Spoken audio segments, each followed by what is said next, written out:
I don't care who's giving the case interview, whether it's Pepsi, Amazon, McKinsey, BCG, they all look for the exact same four things.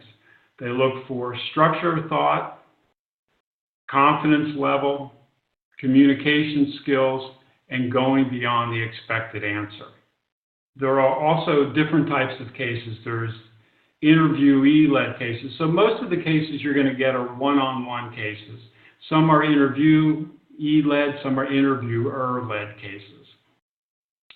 With the interviewer-led cases, they're leading the case, and it sounds something like, here's my problem, here's my problem, I want you to come up with these four things. And they'll give you a list of four things. Maybe it's market size, break even, return on investment, whatever it is.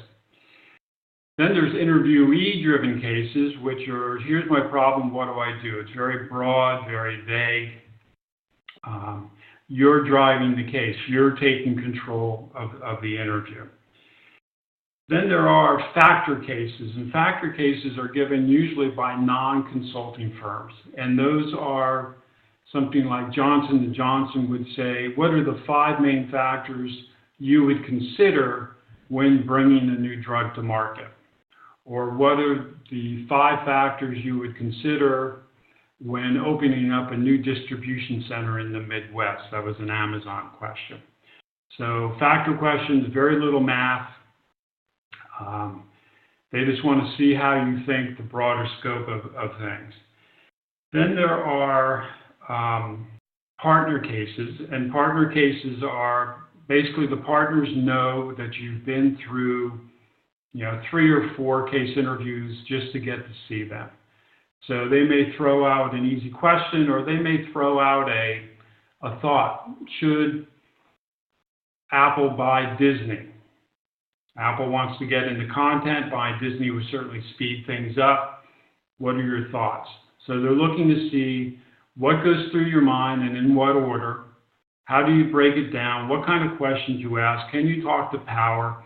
And then you need to make a recommendation at the end. Should Apple buy Disney?